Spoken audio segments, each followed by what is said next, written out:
Good morning, everybody, and welcome to the new normal. I hope that this will be the first time that you say that you made a multi-million rand decision or the decision to move forward on a multi-million rand project based on something that you saw on the internet. Just a couple of housekeeping rules. We will be making a copy of the presentation available to all attendees. If you have not registered, you're welcome to drop your email address in the chat area and we will make sure that you do get a copy of the presentation. You are also welcome to ask questions during the session. We will not necessarily address the questions at the time when you ask the question, but we will keep them and my colleagues will be collating the questions for answers at the back end of the session. The session is scheduled for an hour with Q&A after that. If you do feel that you need to leave the session, because it is a live streaming event, you can pause the session and come back and just re-engage when you come back. So that is a nice little benefit here. So thank you very much for the opportunity. Just before we start, I'd just like to say, who is Solareff? Solareff is a company that started in 2010, before solar PV became really mainstream. And to date, we've installed more than 70 megawatt peak of rooftop, predominantly rooftop solar PV solutions. And we hope that you will benefit from the experience that we've gained throughout this time. Before we start, I just want to thank my colleagues who are on the call with me today. Firstly, we've got Rose, who's acting as the producer. Then we've got Yaku, who is the solar PV guru. And if you ask difficult questions, he will be answering those and it won't fall upon my shoulders. And then Julian, we also have as technical support, which is very useful. So thank you very much, guys, for joining in the session today. And I really do believe this is going to be the first of many information sharing sessions that we will handle in this way. Well, let's kick off. I'm going to share my screen with you just to say what are we going to discuss today. And I want to share that. Okay, I trust you can see the presentation. It takes about a 1.5 second delay before the presentation comes up. You will see on the cover page there, this is one of our premier installations that we did at the Mall of Africa. That is a 4.75 megawatt peak solution and really something we are exceptionally proud of. So the discussion for today, what are we going to do? We're going to discuss 6 questions that we believe are critical to answer to understand whether your premises or your business is suitable for solar PV. So firstly, what factors makes a business more or less appropriate to benefit from solar PV? What factors have an influence on the cost, and how does solar PV create cash flow to pay back the investment?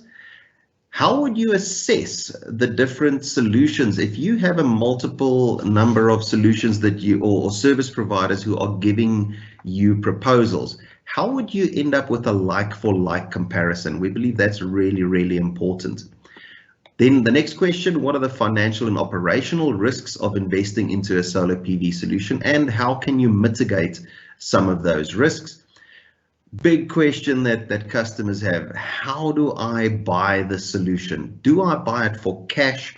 Do I finance it through my bank, or do I enter into a power purchase agreement? This is a structure that is quite unique to the solar PV industry, and we will just touch on that briefly. And then last question, can I benefit from a solar PV solution if I'm renting the premises that I operate from? Let's just get. Now, why is this not clicking through?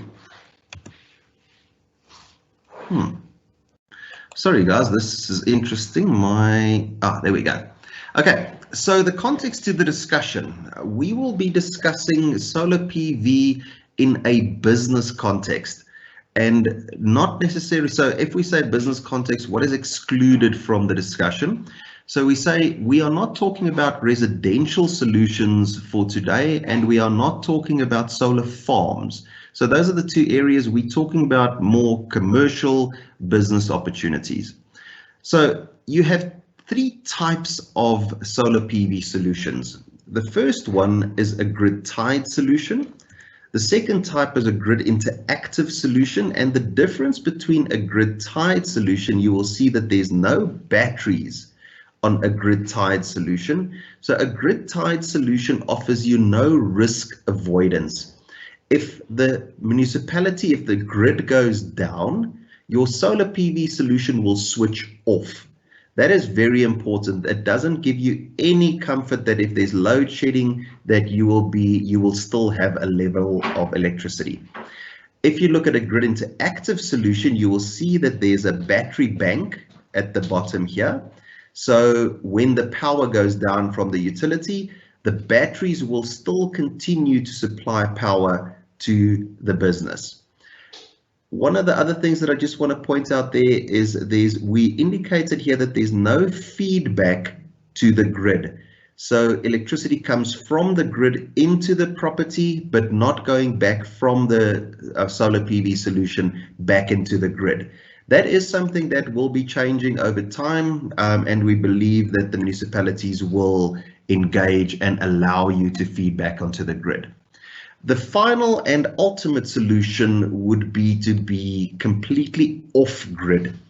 You will see in this scenario here, your grid is being replaced by a generator together with a battery bank, and in this scenario, you will be completely independent from your utility provider or Eskom, and that is what we believe the ultimate end game that businesses want to achieve. So for the purposes of this discussion, first question, what factors make a business more or less appropriate to benefit from a solar PV solution? And here we've got 6 items that we're going to talk to.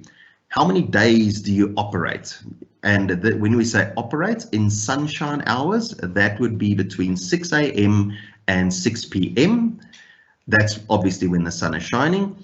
Where is your business located? Because that makes a difference in terms of the quality of sun that you get. When are you using electricity and how predictable is that consumption? And we'll talk about why that is important. Do you have a sufficient roof space available, and is that roof space sufficiently strong to be able to carry the weight of the solar PV solution? Your baseload of electricity when you are not operational, so if you have a 5-day-a-week operation, how does that then tie back into the financial viability? And who is my electricity provider? So we'll touch on those items to illustrate how that impacts. Right, so if we start off with the number of days that your business consumes electricity. What we have on the screen now is snippets from our online monitoring platform, where we can see how well your solar PV solution is operating per day. Just want to highlight a couple of things. On the left-hand side here, you'll see the generation in kilowatt hours, and that the scale between the office block and the shopping center are different. That is not really the most important thing to see on the slide, and not even the height of the bars here is the important factor. The important factor we need to look at is these little dots that you see at the top of these graphs. So if you look at the office block, you'll see let's call it a yellow or a red dot over there, green dot, green dot, green dot, red dot, green dot, and so on. So if you compare the two scenarios of an office block, you'll see that there are a lot of red dots in the office block compared to a lot of green dots in a shopping center environment. And that basically says that on a day where there's a red dot, the ability of the solution to provide electricity was understated because there was not enough electricity being consumed at the premises. So you could very easily identify weekend, weekend, weekend, weekend, where the solution had to cut back because there was not, the consumption on the premises was not enough for the solution to provide its maximum capability. If you compare that to the shopping center, you'll see that all the green dots across the weekends, because shopping centers are open over weekends. So typically you would find that your solution will be 14 to 15% less financially viable per day that you lose. So if you are operating 5 days a week, your solution will take 28% longer to pay for itself because you're not getting the full value over weekends. Guys, please feel free to ask questions. Julian and Jaco will be fielding the questions in the back end, or they will keep them for the end of the session if they feel that the question being asked is of value to all participants. Okay, so if we look at the next question, when electricity is being consumed. Once again, this was taken off our online monitoring platform, and here you can see the difference between the consumption of a business that operates on a 24-hour basis versus a daytime consumption profile. Just to illustrate what these different areas are, you will see this is 12 o'clock in the evening, and the blue that you see there is electricity that is being used from your municipality or Eskom then. As the sun rises around 6 o'clock in the morning, the electricity that you're using from the municipality starts dropping and your solar PV generation starts picking up. The black line that you see over there is the amount of electricity that you would have used if you did not make use of a solar PV solution. So in this case, you will see you use electricity from municipality, and as the sun rises, it drops till around about 12 o'clock, and then picks up towards the afternoon as the sun becomes weaker, and then moves back over to municipal supply. In this case, where you have a 24-hour consumption pattern, you will see that the percentage of your saving will be less than the percentage of saving that you will achieve if you have a daytime operation. Now that really just speaks to when is a solar solution financially viable, because you would, if you're saving 20% of your electricity compared to, or let's call it 35% of your electricity compared to 15%, it becomes more attractive to invest into the solar solution earlier. Okay. The second, or the next item that we consider is, what is your weekend base load? As we indicated in the office versus the shopping center scenario, if you are not consuming electricity over weekends, your solar solution will cut back and will not deliver the cost saving advantage of saving your electricity. But very important is to know, does your business continue to consume electricity whether you are there or not?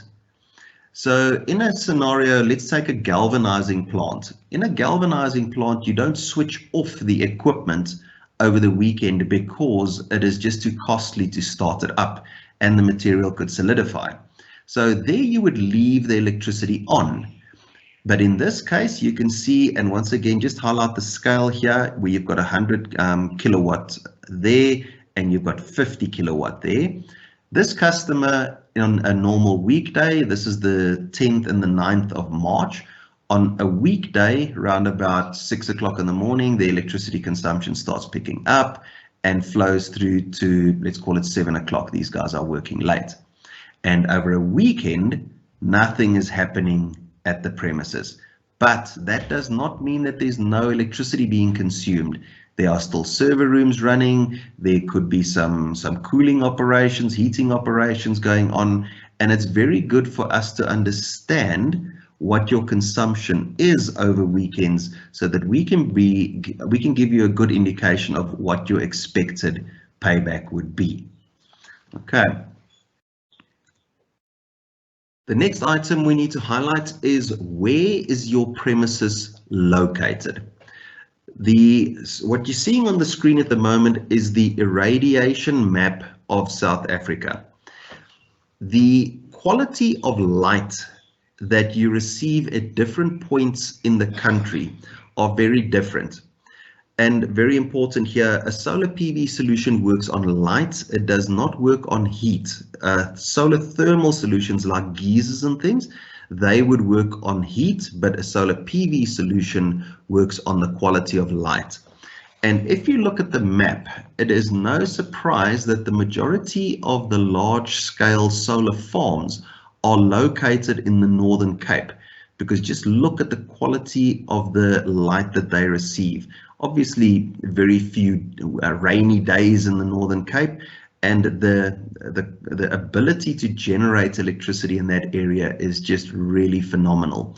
We've got some of the best irradiance in the world in that area of the country. But if you just look at other areas, Johannesburg is an example in the orange area, but Durban very much in the blue and green area. So the probability of cloud cover in Durban is much higher than it would be on the Highveld, as an example. So very important to understand where is your business located, and Solareff would basically take your premises, we would pin it, and by way of software, understand exactly how many kilowatt hours you could expect to get from your solar PV solution. Next question we have to answer is the available roof space. Now, when we look at available roof space, there are a couple of factors to consider. If you look at the shopping center at the top in South Africa, we build big sprawling shopping centers, and that really creates a lot of roof space that we could use to install a solar PV solution. Contrary to that, if you look at an office block, where do you place the panels if this is the building that you are considering, or even that one? If you do not have suitable roof space, you could look at alternatives where we could look at a ground-mounted solution. This is a solution that we installed at the Vaal Mall, and that makes a very good business case for shopping centers specifically. The other things that I think that are important when you look at the available roof space, it's not just the available space, but it must be appropriate space. So you're looking for areas that are not suffering from a lot of shading challenges. If you have a lot of vents, extractor fans and things on top of the roof, it makes it difficult, and you need to place the panels in such a way that they are not shaded. There are different technologies that you could use if you do have a highly shaded roof, and they do come at a bit of a premium, but it doesn't mean that if you have a complex roof that you cannot be a candidate for a solar PV solution. Okay. Roofing materials, the different type of roof sheeting, you would have clip block, IBR, you could have a slab on your roof, and that would give rise to different mounting methodologies. If you have a sheet metal roof, you would typically place the panels parallel to the roof. So the idea of angling your panels, we do not really support. The problem with that is when you put in a panel at an angle, it creates a wind load resistance on the roof, and over time that could be damaging to the roof. So we subscribe to putting down the panels parallel to the roof to get the maximum generation capability out of your roof. Okay. Now, for some reason, it's just stuck at the moment, but let's see if I can get this going. Come on.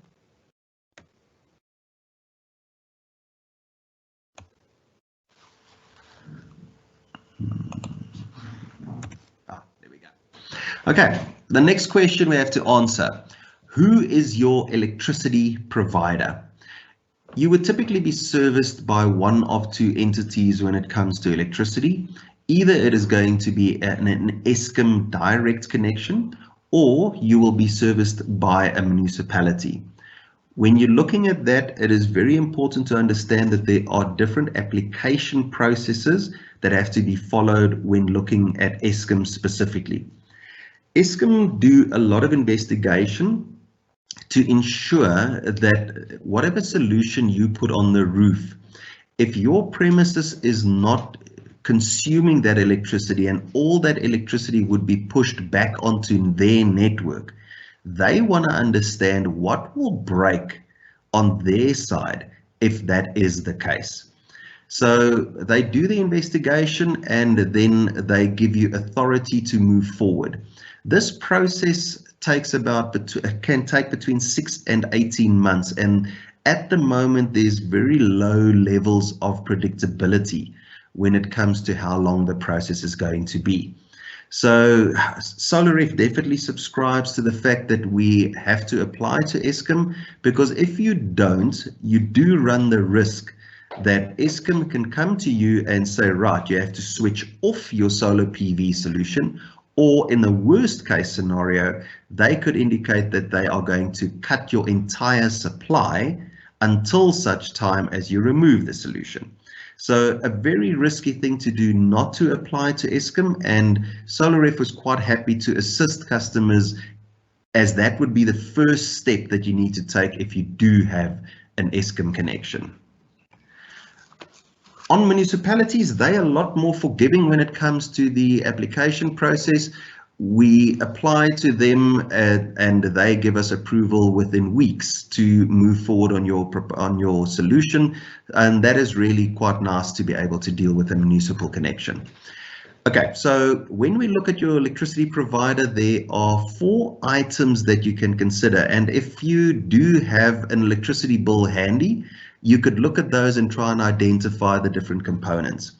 So when you look at the bill, you would have a connection fee, or a connection fee, and a solar PV solution will have no influence on that cost in your bill. The second item will be a service charge, and once again, a solar PV solution will have no influence on that charge. The third item is the kilowatt hour energy charge, and this is really where a solar PV solution adds its value and creates a financial saving for your business. The fourth item is the maximum demand charge, and here we say there's a possible influence, and I'll talk about that a little bit later. But just in the slide, you will see that there are a number of electricity tariffs that are indicated there. This is just the tariff structure on Ekurhuleni. And you will see that there are a number of different tariffs that you can be on. So this is tariff A, tariff B, another component of tariff A. You've got tariffs C, D, and E as well. Here you've got a flat tariff, and here you've got a time of use tariff. And we'll talk about that as well a little bit later in the presentation. But to be able to understand what your electricity tariff is, and that's going to have a massive impact on your ability of the solar PV solution to pay for itself, you need to understand the tariff, and Solareff would be quite happy to assist you in looking at your tariff and designing a solution appropriate to your tariff. Okay, so now if we look at that, we said, what are the factors that you need to consider? Now, what factors have an influence on the cost, and how does a solar PV solution create cash flow to pay back the investment? The payback will really be influenced by 4 primary factors that you can manage. What is the expectation that you have of future electricity increases? And that would be specifically then from Eskom, and those increases are then shifted down to the municipalities and they apply their increases. Is my business profitable? And can I use the tax advantage that's offered by a solar PV solution? What is the electricity tariff applicable to my business? And we touched on that in the previous slide. And what are the chances of a maximum demand charge saving? So if we go into the first one, we say, what is your expectation of future electricity increases? Looking at the slide just tells you what has happened over the past, let's call it just in excess of a decade. We had up until 2008, we had really low electricity prices in South Africa. And that was the first time that we started experiencing load shedding. Eskom was aware of this problem a long time prior, but the funds for expansion had to be allocated to other projects such as housing, etc. But since then, the Eskom electricity tariffs have increased by 446% compared to an inflation rate of 98%. And the expectation is that this rate is not going to slow down. If we look at the Eskom debt situation at the moment, they don't really have the flexibility of not increasing electricity tariffs. So therefore, we're in it for the long haul, and it all now depends on what your expectation is. What happened to Eskom? Eskom have what they refer to as a multi-year price determination.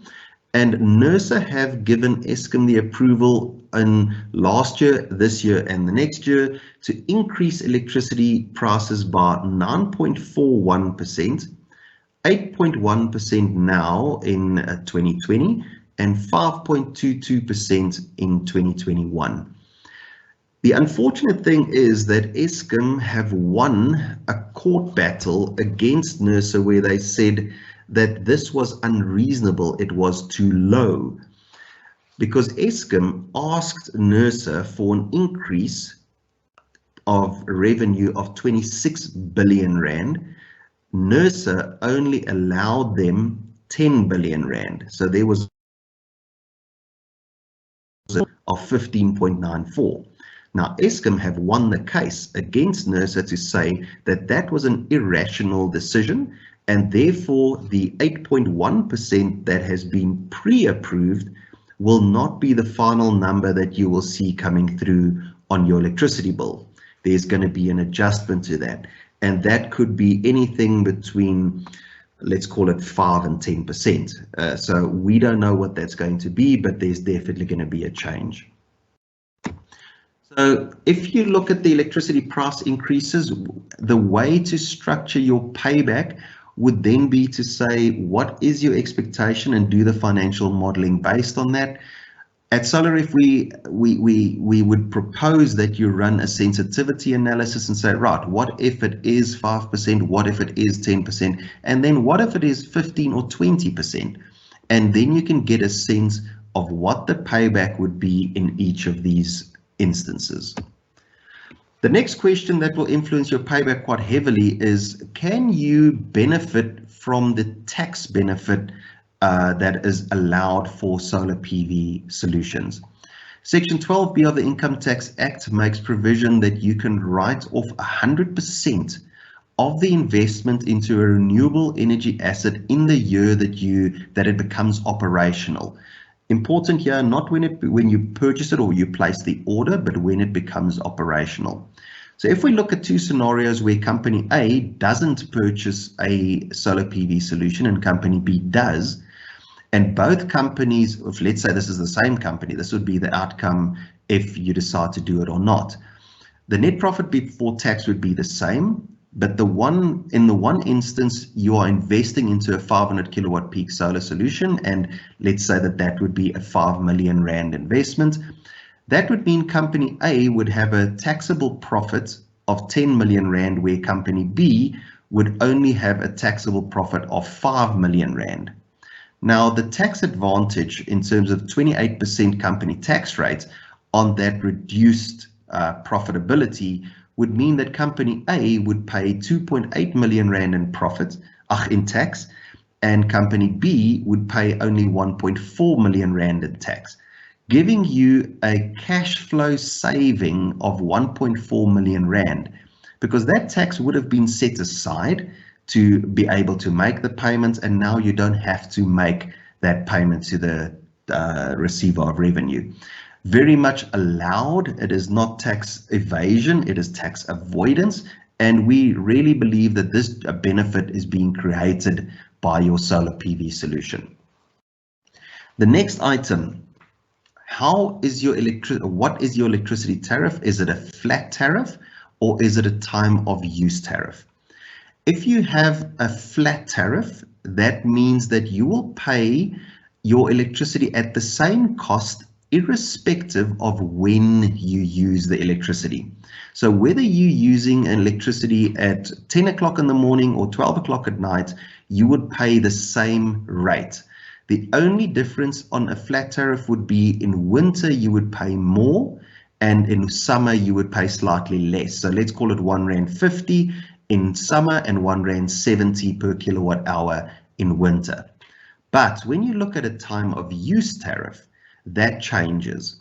On a time of use tariff, you pay different costs per kilowatt hour in different times of the day.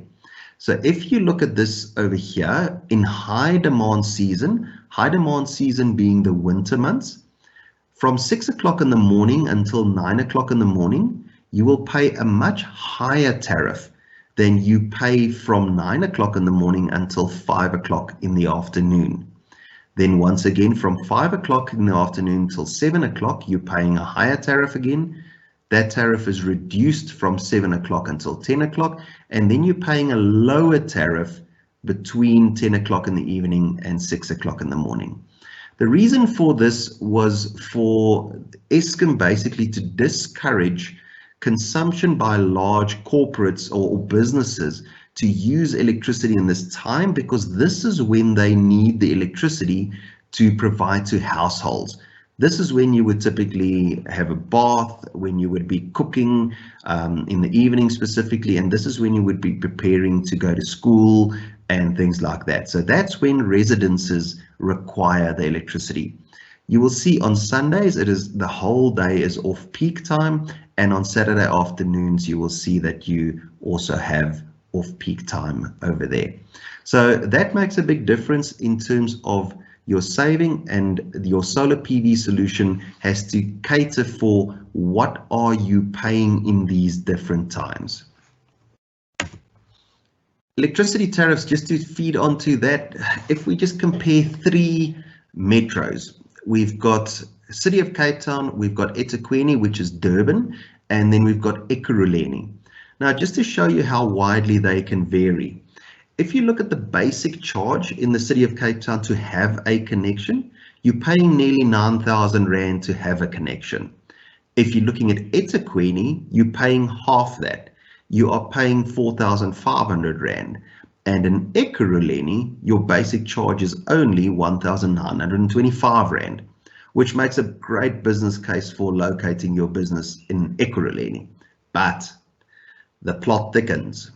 If we look at the peak time charge, in City of Cape Town, you're paying R4.23. That 423 is in cents.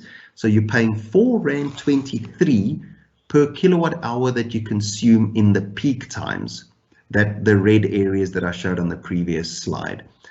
In eThekwini, for the same electricity, you're paying R3.23. But in eThekwini, you're paying R3.23, but in Ekurhuleni, you're paying R6.32 for a kilowatt hour of electricity. Now, that makes a good business case to say, how do I orientate my solar PV solution to face more eastwards so that you can benefit from kilowatt hours generated to save you that amount? I just did a little table to show what the impact is. If the other thing, the maximum demand charge. In City of Cape Town, we're paying 141 Rand. That number is stated in Rands. 141 Rand per kVA. In eThekwini, the maximum demand charge is 96 Rand. And in Ekurhuleni, the maximum demand charge is 82 Rand. So if you look at your potential savings between the three, for the maximum demand charge, 100 kVA maximum demand charge created by your solar PV solution would save you in Cape Town 14,000 Rand per month, in eThekwini 9,600, and in Ekurhuleni only 8,200. But the value of kilowatt hours, 1,000 kilowatt hours at that peak tariff, will save you in Cape Town 4,200 Rand, in eThekwini 3,200 Rand, but in Ekurhuleni 6,324 Rand. Ekurhuleni is really one of the areas that suffers very much from high tariffs, but tariffs that are very useful for solar PV. Right, the probability of saving on your maximum demand charge. I went through a typical slide earlier. This all comes from the online monitoring platform. If you have a profile where your consumption picks up around about 6 o'clock.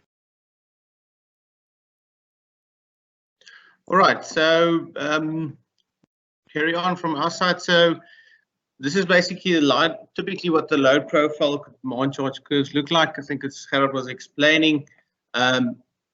Typically gives you just a view of when you will be able to see or realize better maximum demand savings. Obviously, the high probability being the top slide.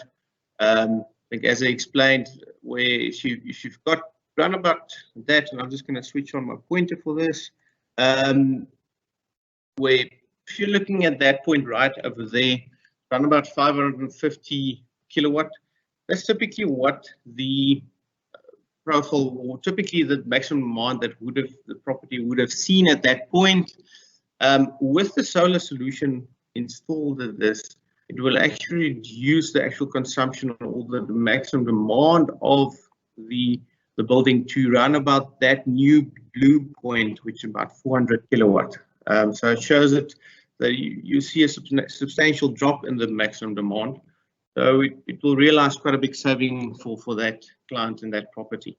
Where if it's a lower, the opportunities where it's a lower probability, or where you've got a much flatter profile, as shown below. Typically in this instance, the base load is quite stable throughout the day, including the evening as well. Actually, we only produce sunlight or solar energy during the day, and in this instance, it won't realize any demand saving at that point. Okay, next question is, how do we assess PV proposals received from different suppliers? And really, it's important to make a like-for-like comparison, because there's a lot of companies out there, and it's about making the right decision when it gets to this, because it is quite a big investment. So typically, what we suggest is that there's a typical using a matrix from your side, and first of all is to do a bit of a pre-qualification on service providers and their experience. So looking at, what's the company's track record? Has the company installed these type of systems before? I think as Gerard mentioned, we've just done an excess of about 70 megawatts of these. Also, is the company financially stable? Have they been around for a while? Also, consider things like BE score. I think there's also quite a big potential and big opportunity in that. When one looks at BE scores and preferential procurement scores that one would get as a client on that. Next would obviously be looking at the technical assessment. It's important to understand also the technical solution that was proposed by the supplier. What's the right equipment used, and so it's important to consider that. Further, there's also important to consider the product and EPC warranties. So typically, and pretty much standard and par for the course in the industry is that guys would offer 10-year warranties on panels and 25-year power output warranties on solar panels. On inverters, they would also offer 5 to 10-year warranties, 12 years in some cases. But also important to consider are the warranties of the balance of system that goes with that. So it's all good and well if you've got a long warranty on panels, long warranty on inverters, but everything that connects all of this does not have the right warranties and not right lifespan. So next point is that it's important that guys also warrant those. And then lastly, that guys actually stand behind their workmanship and actually warrant the workmanship of that. That's one thing about slapping equipment on the roof, but if it's done properly, then these systems would last 25 years plus. Naturally, the last point, and that's the obvious one, is looking at the pricing, but also considering what is the lifetime cost of the system, what the lifetime saving would be of these systems, and not necessarily only looking at the CapEx number. So it's important to consider things like the generation profiles or what generation is promised over there. Quickly going to check back, quickly if we can get Gerard back online. You can give a moment for that. Just seeing, I see Gerard is back here. Just want to see if Gerard is ready to jump in again. Mute my microphone. Okay, there. I think I am live now. Yes, we hear you, Gerard. Welcome back. Okay, perfect. Jaco, thank you very much for jumping in there. I sat back for a moment and thought, well, maybe you must just continue going. That was very good. So thank you very much for that. Appreciate it. Okay, so I am going to just make sure that I am now sharing my screen. Jaco, you got up to the end of just the spreadsheet where we said how people can evaluate and compare proposals. Is that right? Yes, Gerard, we are now basically on question 4. So we started on question 4. Okay, perfect. Thank you very much. So I think what you should be seeing now is my screen, just with the end of question 3. Just if you are interested in receiving a copy of this Excel sheet, we're happy to send it off to everybody. If you just drop your email address into the chat box, we can pop it off to you and you can have a look at it and you can adjust the point scoring as you see fit. This is just a proposal from our side of how to go about it. Okay, so if we then go on to question 4, what is the financial and operational? Sorry to interject. Just share your screen from your side again. Okay, let me just escape there. Share screen, right. And I want to be on this, and then I just want to put it on. Jaco, if you can just confirm. Thank you, Gerard. Yes, okay. You can see. Thanks, Gerard. Excellent. Thank you. Okay, so the financial and operational risks that you need to be aware of when investing into a solar PV solution. Well, the first thing is the solution must deliver that predicted output. The way to ensure that you get this benefit is by asking your solar PV provider to give you a guarantee. The standard in the industry is a 5-year, or we like to put forward a 5-year guarantee. If we maintain the solution, we will give you a guarantee on the output of the solution in line with what we simulated if we remain not managing, but maintaining the solution. Then we can say with a level of 95% accuracy, we can give you that guarantee. The second item is your electricity consumption must remain constant or increase. Obviously, your solar PV solution is sized in a way that would then say, right, we're expecting you to use this power and we can save you this power. But if your electricity consumption drops dramatically, then your solution is going to underperform. So our proposal in that sense is rather start with a smaller solution than with a larger solution, and make sure that you see the next 2-3 years that you will be able to save that, and then decide on that size of solution. The third thing is that the tariff structure composition must remain constant. We spoke about the different tariff structures, the time of use tariff structure, the flat tariff structure, and how that has an impact on the payback of your solution. If that structure fundamentally changes, it's going to change the payback of your solution.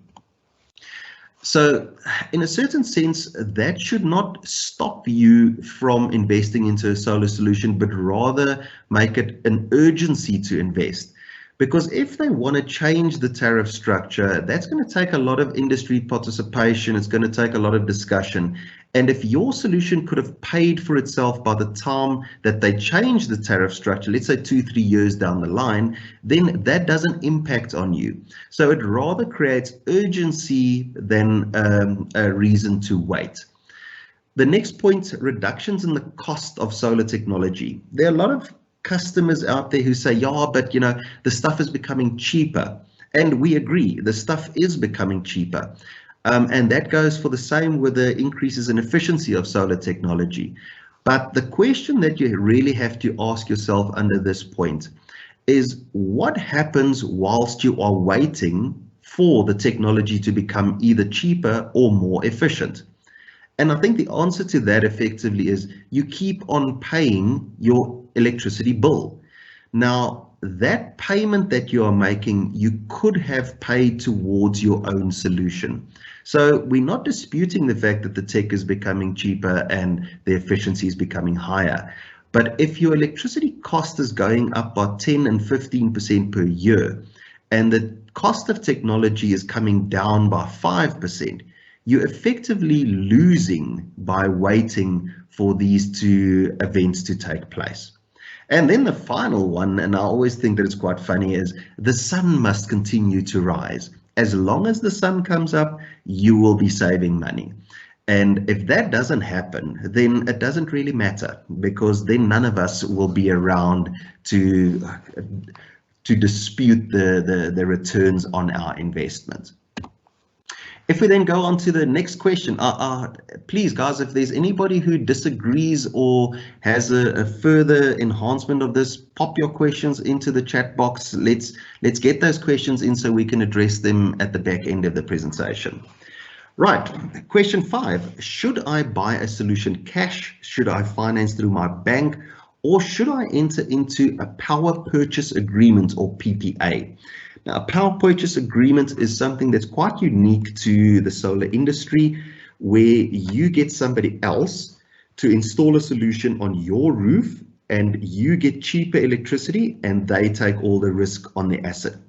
So just to put it in perspective, let's have a look at what the potential outcomes would be. So this is very, very, very dependent on your unique situation, where your business is located, etc., etc. So what we've done here is we've taken all those questions that we said that you should ask to see whether your business would be suitable for solar PV, and we've applied it to just a simulation. This is not based on any specific business. But if we look at the questions that we ask, how many days does your business consume electricity between 6 a.m. and 6 p.m.? And in this case, we said, right, let's use 6 days. When do we use the most electricity and how predictable is it? So we said in this case, for this client, highly predictable profile with maximum demand charge being hit every day around 2 p.m.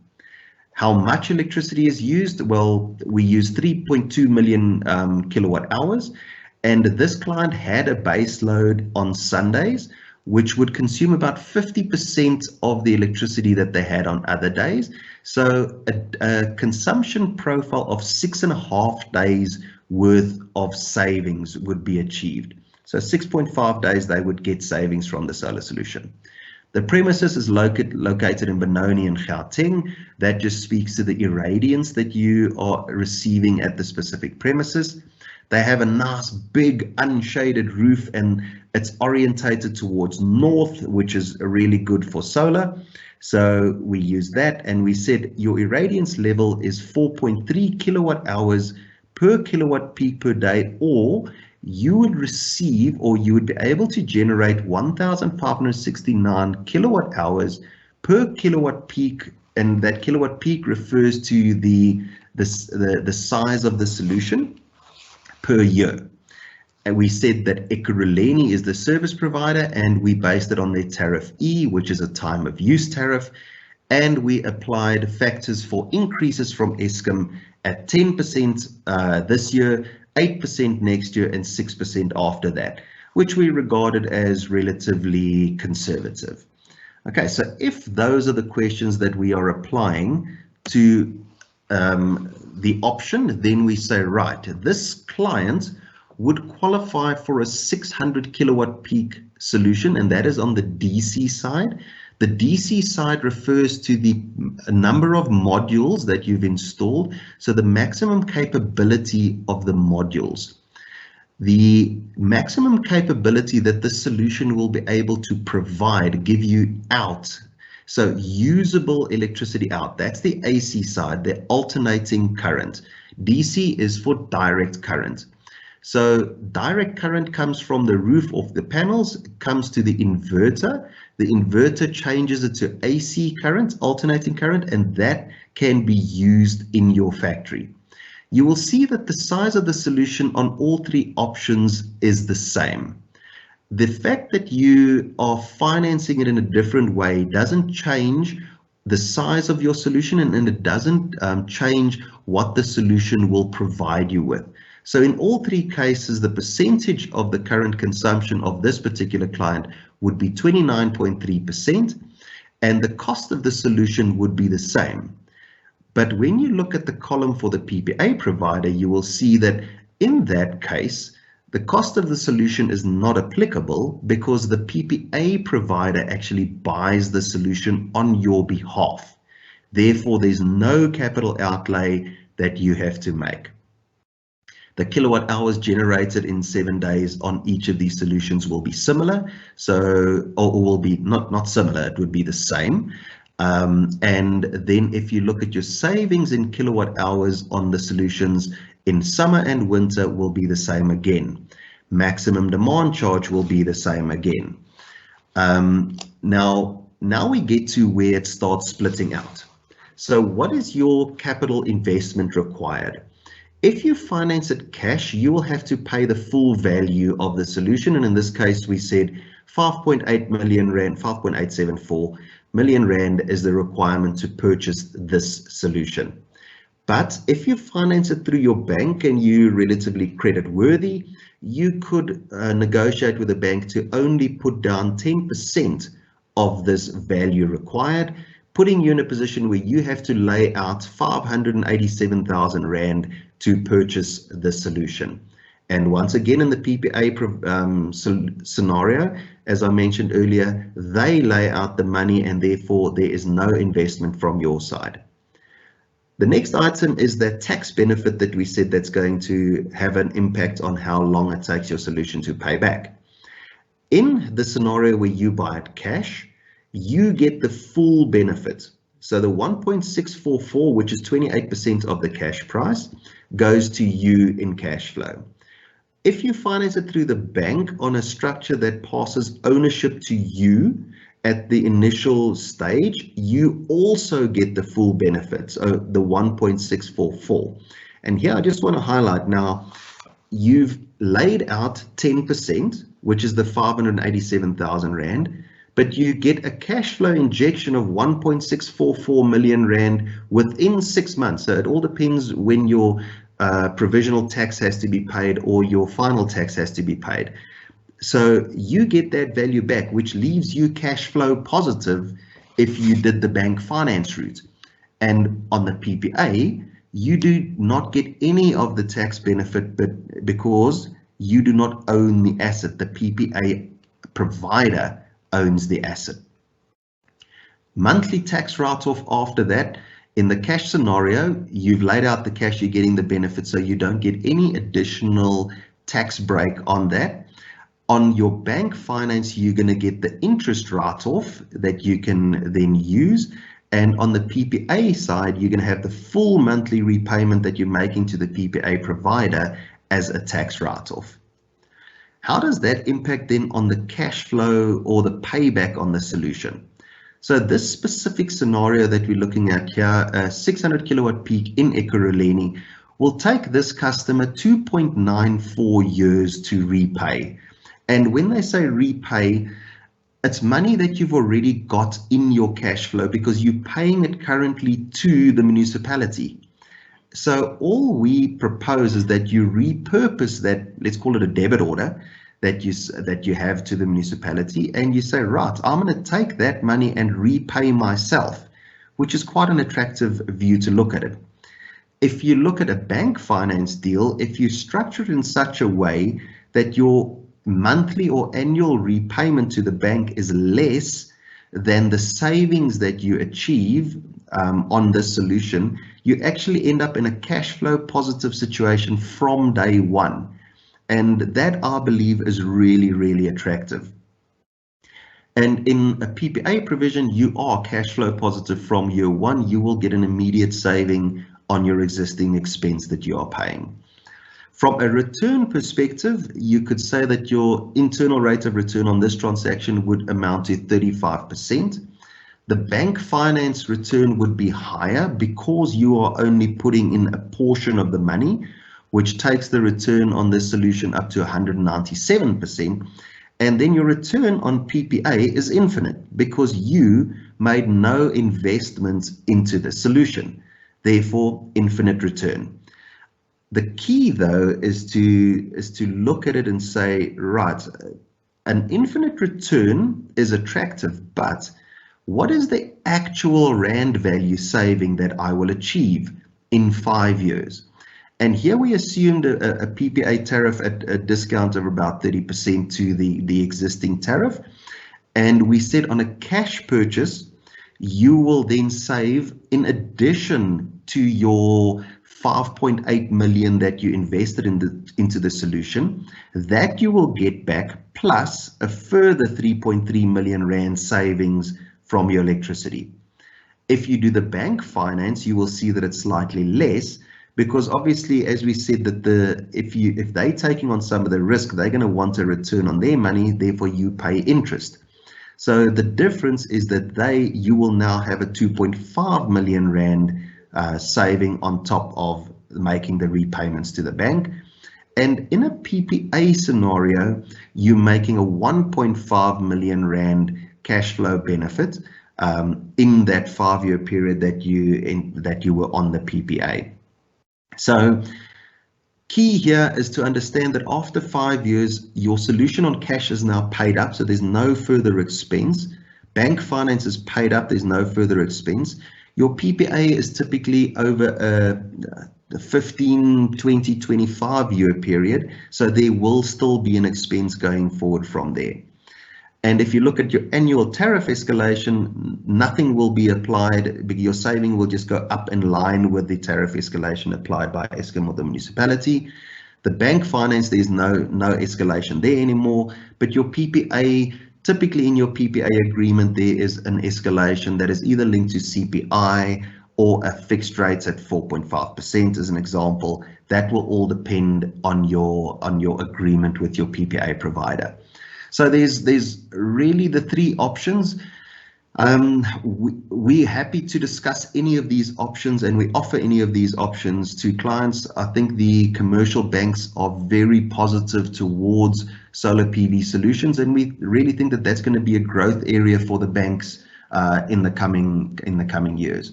I hope that helps a little bit.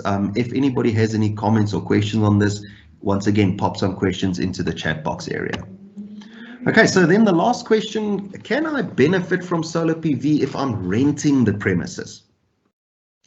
Now, this typically a relationship between a landlord and a tenant is quite adversarial. What a landlord gains, a tenant is giving up, or vice versa. So traditionally, a tenant is not prepared to invest into a non-owned asset. If I don't own the building, I don't want to stick an asset onto the roof that's going to last 25 years and I might not be in the property for another 5 years. And from a landlord's perspective, as they say, but hang on, why should I invest in an electricity solution if the electricity is the tenant's responsibility and I'm not getting any benefit there? So what the landlord is really looking for is the landlord wants to have a fully occupied portfolio. They typically want long leases. They want a stable and increasing yield on their property investment. And they're looking for low maintenance involvement in the property. And if you look at a tenant, well, they say, well, I want low or no capital layout. I'm looking for low cost of occupation. And in the COVID situation that we find ourselves in at the moment, they're looking for cash flow relief. They say, listen, how do I get to a position where I can continue running my business successfully? And they're also looking for a low maintenance involvement. So we believe that we've got a really good solution if you are renting your property. It would require that we understand the dynamics, what is the duration of your lease that's remaining, etc., etc. But we do believe that there's an opportunity for both the landlord and the tenant to gain from solutions. And we're quite happy to discuss that if somebody does have a need where they say, I'm renting my property, but I want to benefit from solar. Quite happy to do that. So yeah, please give us a call or just pop us an email and we'll set up some time to take you through that as the option. That brings us to the end of the first webinar that I have done personally. And yeah, a little bit of a snag there in the middle, but I think on average, hopefully not too bad. And I hope that we've given you some good insight from our perspective. If there are any questions, we'll remain on the call for, let's say, the next 20-30 minutes. If there are any questions that people want to pose, please drop them into the communication box. Rose, is there anything from your side? From my side, just checking that I'm also back on live. A couple of questions that has come through, and then I'm actually going to try and deal with them as we go. Perhaps one or two for you as well, Gerard.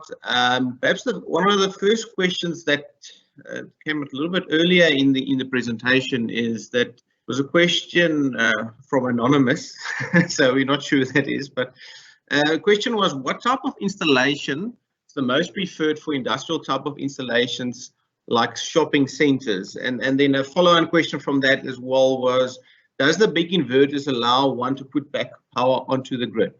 So really, in answer to the preferred installation, and as it stands now, preferred installations, especially for shopping centers, quite often due to their load profile, is a grid-tied, direct grid-tied system. The system is, from a financial point of view, the most viable solution to implement, and really makes the most sense. Further question to that was the big inverters feeding power back onto the grid. Now, feeding power back onto the grid isn't just as simple as feeding power back onto the grid. One needs to have safety precautions, safety systems in place. And also, as Gerard mentioned, it's not allowed in most of the areas. So one needs to implement the right controls with that, and also only do it where it's allowed. For instance, City of Cape Town, you can actually do that. But also, again, it comes with quite strict safety regulation needs to go with that. That was one of the questions. Gerard, there was a question, perhaps just for you on your slide with regards to the IRR calculation. It's probably your second last slide where you've got IRR 35% for the cash solutions, and you've got IRR of 197% for the finance solution. The question there really was just, is that for the first year, or is it over 5 years? I think maybe just to clarify that IRR, what's the period that the IRR was calculated over?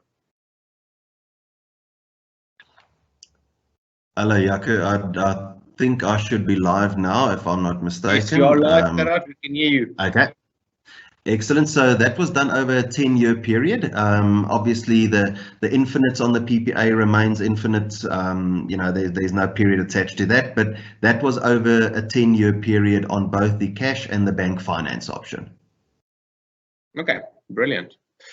Yeah, I think there's one question that we did publish as well. One of the questions was, what's the typical loan periods in years and percentage equity that banks provide for solar PV financing? Maybe just from our side, essentially there's two parts to that. Typically the banks would finance 100% of a system. Naturally, this depends on the client's financials. So in most instances, the banks would actually take a view on the client themselves of their financial viability or financeability at least, and they would finance you for the entire system if they believe you're able to repay that. Typically, the period is around about 7 years that the banks do. However, they also do consider different terms for different clients. So, and I think, as Gerard mentioned, the banks have come an extremely long way and really advanced quite far with this. They understand the tech. It's not unknown anymore. It really is. They're comfortable with it. Tech has proven itself. It really is at that point where things are just moving from the bank's perspective. I think that was a wrap, at least on the questions, at least from our side. I'm just going to see if there's any new questions that did come through other than those ones.